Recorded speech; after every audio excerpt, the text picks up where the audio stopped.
Hello everybody, it's me Faith. Today I wanted to do a video on Ukuphalaza or Ukugaba. I remember when I was growing up, I used to use the terms Ukuphalaza and Ukuhlanza interchangeably, as if there was no distinction between the two. As an adult, I now know better. Ukuphalaza and Ukuhlanza are two different things. To an observer, they might look the same, but they're not. When you go out drinking on an empty stomach, the end result might be uhlanza. If you get nauseous, you might find yourself uhlanza. In the early stages of pregnancy, when a woman has morning sickness, she might find herself ahlanza. Uhlanza occurs as a result of a sudden impulse or an inclination to vomit. With uhlanza, there's usually no premeditation or an external stimulus such as emetics involved to cause the vomit. Ukuphalaza, on the other hand, is premeditated and an external stimulus such as emetics or concoctions are usually involved. What I have never been sure of is what you call it when someone has bulimia. Bulimia is an eating disorder where a person binge eats. Binge eating is when a person eats large amounts of food, and after eating all this food, the person goes to the toilet and throws up to get rid of all the food that they've eaten. This is so the person doesn't gain weight. In this case, I don't know whether you call it ukuhlanza or ukuphalaza, or is it something completely different? If you know, let me know in the comments. So what exactly is ukuphalaza? Ukuphalaza is a cleansing technique that involves voluntarily inducing vomiting after ingesting something to induce the vomiting. Ukuphalaza is an African practice that is similar to Kunjal Kriya, a cleansing technique that is used in the traditional Indian healing system of Ayurveda and Hatha Yoga. Yoga is a comprehensive lifestyle practice that engages the mind, body, and intellect through various yoga postures called asanas, breathing techniques called pranayama, cleansing practices called kriyas, and meditation techniques called dhyana. There are different types of yoga. There is Iyengar, there is Vinyasa, there is Bikram, there's Ashtanga, there's Kundalini, and there is Hatha Yoga. Kunjal Kriya is a Hatha Yoga practice. In Hatha Yoga, there are 6 Shatkarmas or Shatkriyas. Shatkarmas are a set of cleansing and purifying techniques that a person does to prepare the mind and the body for yoga. The 6 Shatkarmas are tatraka, pakalabati, neti, Doti, Nali, and Pasti. Of these 6, I have personal experience with only Kapalabhati and Tatraka, but I know people that have done all 6 Shatkarmas. I'll do a video for each of the 6 cleansing and purifying techniques because they are really useful and effective. I started doing Tatraka when I was learning meditation to help me with my concentration because my mind used to wander a lot whenever I would start doing meditation. I had problems with overthinking and overanalyzing, and I also had a very low self esteem and low self confidence. That's why, if you go back to when I started doing these videos, you'll notice that I only used slides because I was afraid of public speaking and making eye contact. Tatraka is like iswasho for the mind. It cleanses your mind and helps you focus and think clearly. There is a science to how it works, but the results are like magic. I started doing tatraka, and after like 2 weeks of doing tatraka for 15 minutes twice a day, I noticed that I started speaking my mind more. I was less inclined to do things to please other people. I started trusting myself more and speaking up for myself. I also started speaking on these YouTube videos. I've been doing tatraka for months now, and I've noticed that I don't want to be around or with codependent people anymore. And all my relationships from when I was like young were toxic and codependent. And it's not difficult for me to walk away from people, especially toxic people. So I'll do a series of videos on tatraka. You don't need to buy anything to be able to do tatraka. That's why I love it, because all you need is your body and your mind. And sometimes you might need to use a candle, but there are different types of tatraka. It depends on which part of the mind you want to work on. So you use different techniques to work on different parts of the mind. I also did an Instagram post about another Shatkarma called Pasti Kriya. So Pasti Kriya is similar to Ukpeta. I'll talk about Pasti Kriya when I do a video on Ukpeta. For now, if you want to learn about Pasti Kriya and what it is about, you can go to the Imithi Yesintu Instagram and read the post on Pasti Kriya. So yeah, there are 6 Shatkarmas or Shatkriyas, and the Shatkarma that is known as Dhoti Kriya is the one that is most relevant for this video. Dhoti Kriya is one of 6 Shatkarmas that are performed to cleanse the body, to remove toxins. Tatraka cleanses the eyes and the mind. Pasti Kriya cleanses the colon. Neti cleanses the nasal passages. Noli Kriya cleanses and massages the abdominal organs. Kapalabhati cleanses and strengthens the lungs. It also increases oxygen in the body and gives you a youthful glow. Most people underestimate the power of proper breathing. I did a video on Indabulalu which is used to treat anxiety.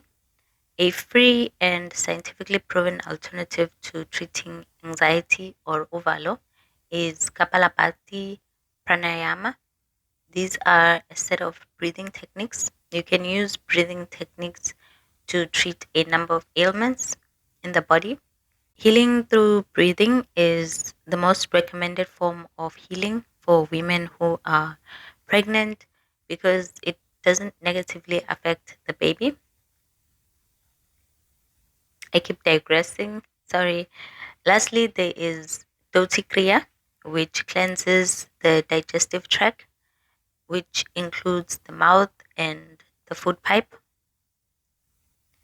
Doti Kriya is the Shatkarma that is similar to Ukuphalaza. Doti is a Sanskrit word that means cleansing. The word Sanskrit means sanctified or high honor. In India, kids at school take Sanskrit as a language, like a subject at school. I met a 14-year-old Indian boy who tried to teach me Sanskrit and told me that Sanskrit was the first language that was ever spoken in the world. I don't know if this is true, but I've heard a number of Indian people make the same statement. So, yeah. Dhoti is spelled DhaUti, but I've also seen some Indian text where it's spelled DhoUti. I'm not sure which one is more accurate. So you have some yogis. A yogi is a person that practices yoga.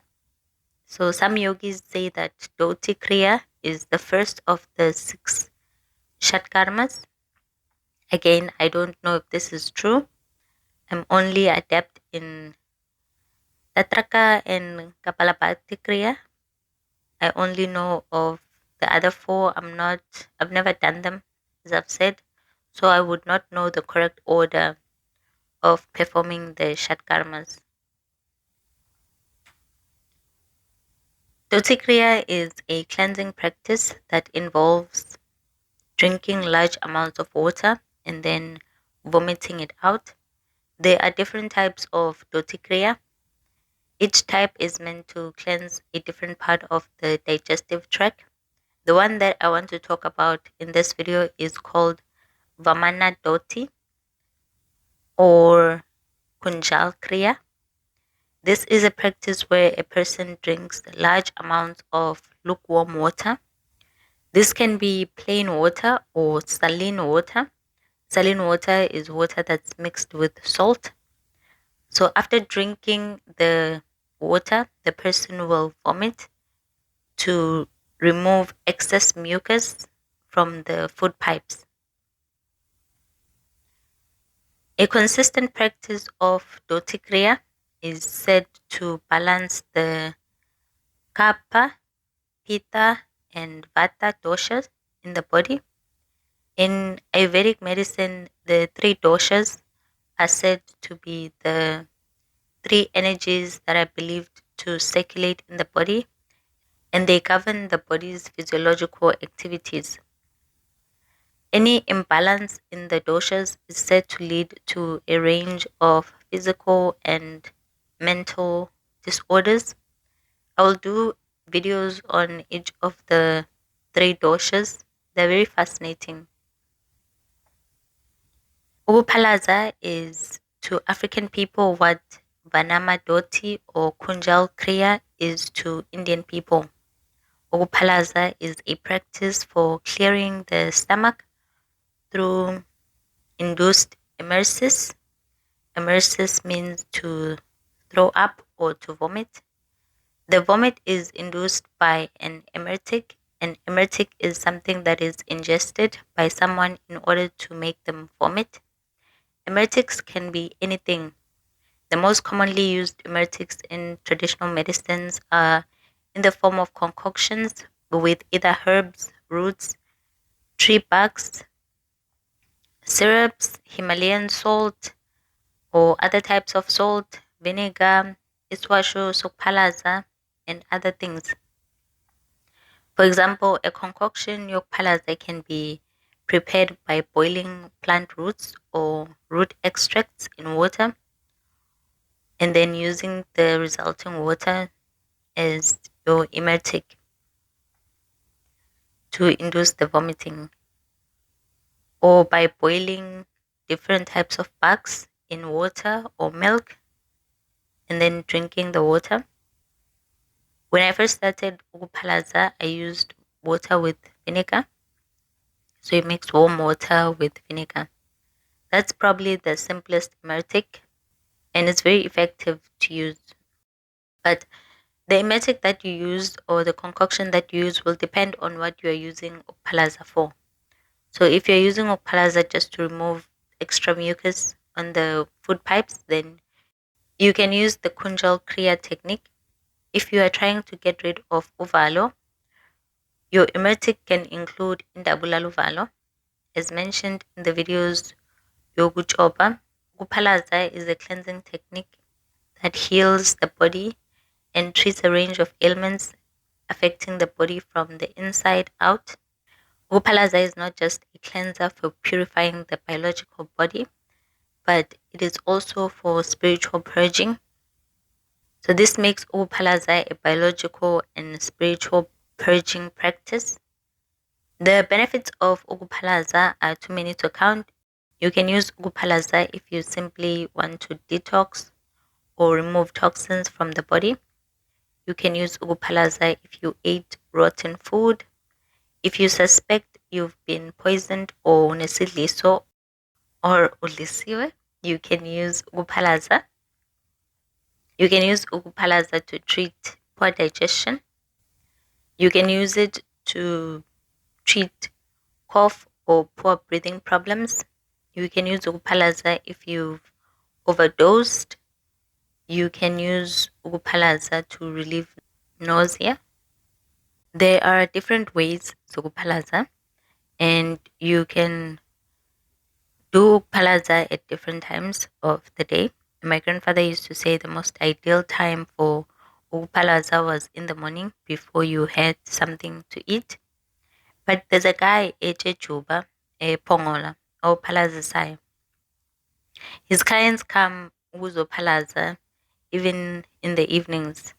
If you didn't know, there are people who specialize in helping people with Ukpalaza. My grandfather used to go to Epongolo for Ukpalaza once or twice a year. And apparently it's like really intense. Most people abapalaza sayo are also seers or diviners or izangoma. So when you get there, you tell the person you are suffering from X, Y, and Z, and the person will use divination to gain insight into what's causing the ailments in your body, and they will make a concoction or emetic for you to drink and vomit. I say divination or ukubhula, most people just go straight to ukubhula ngamathambo. Not everybody ukubhula ngamathambo. There's different types of divination. I'll do a video on like what is divination, how it works, and the different types. So there's ukubhula wezangoma that we know, and then there's cartomancy, which is ukubhula ngamakad or tarot card reading. There's pyromancy, which is ukubhula ngomlilo or divination by fire. There's chiromancy, which is palm reading. There's numerology. There's so many different types. Even when it comes to ukubhula wezangoma, there's different types of ukubhula. You don't just bhula ngamatambo. Unokubhula kwamatambo, which is what everybody thinks of when they think of ukubhula, but there's also ukubhula ngamanzi, there's ukubhula ngabalozi, there's ukubhula ngekhanda, there's ukubhula ngezibuko. There's so many different types. I'll do a video on like divination, a separate video, and another video on like the different types of ukubhula. Or maybe it will be one video, I don't know. We will see. Probably before the end of this week, I'll do a video on ukubhula. So, Maupalaza, you first need to prepare a concoction or emetic that you will use. Then you need to thoroughly wash your hands. Then assume a position that will enable you to easily reach the place where you will project your vomit. If you will project your vomit inside a toilet, then you kneel next to a toilet. If you will project your vomit inside a bucket, then you kneel next to the bucket. Some people do it sitting. I don't really know how that works, but I've seen people vomiting while they're standing and like papalaza while they're standing, papalaza when they're sitting. But for me, that feels more like vomiting. It doesn't feel like upalaza. Upalaza is like a spiritual thing, so it's a ritual, and there are certain things that you need to do within the ritual. So I've only seen people bapalaza on their knees. I haven't seen people bapalaza standing. I've seen people bavomita or bahlanza standing, but not palaza. I don't know, I might be wrong, but yeah. After assuming the position, you drink copious amounts of the concoction or the emetic that you prepared earlier. Sometimes upalaza may begin spontaneously as you drink the emetic. However, other times you may need to trigger the vomiting by inserting your finger into the back of your mouth. When using this method, vomiting will be induced by triggering the gag reflex using the fingers. For people who have never used Ukpalaza before, like I said, for me, I feel like Ukpalaza is a spiritual ritual. That's why I'm saying like you can't sit or stand while Ukuphalaza. You need to kneel because it's similar to a spiritual bath, and it's like you. It's a ritualized form of cleansing. That's all will say. Yeah. Anyways, as a recommendation, try drinking a glass of water before Palaza. This is proven to help prevent tooth damage. So remember, your stomach has acid, right? So more Palaza, that acid will come up and it might damage your teeth. So it's important to protect your teeth. So by drinking water, you are protecting your teeth. And after Palaza, also rinse your mouth to remove any acid residue or stomach residue from your teeth. Avoid brushing the teeth because apparently brushing causes more damage. Also, after you've finished Ukphalaza, make sure you replenish the lost electrolytes by drinking plenty of plain water. I know this video is already long, but while making this video, I sort of gained a better understanding of the main purpose of African purifying rituals. In Africa, our main problem has always been that lore, spelled Lore, not like the TV series, but like the passing down of information by word of mouth. So law has always been like the main method of transmitting indigenous knowledge from one generation to the next. For example, most of the things that I've learned from my grandfather, I won't find them anywhere. Not in a book, not on Google, no way. And this has resulted in much of the indigenous knowledge being lost. So we end up doing things, most of the time, we end up doing things that we don't really have a proper understanding of why we do them. That's why I like to learn about other people's cultures, especially cultures that have a long history of documenting things.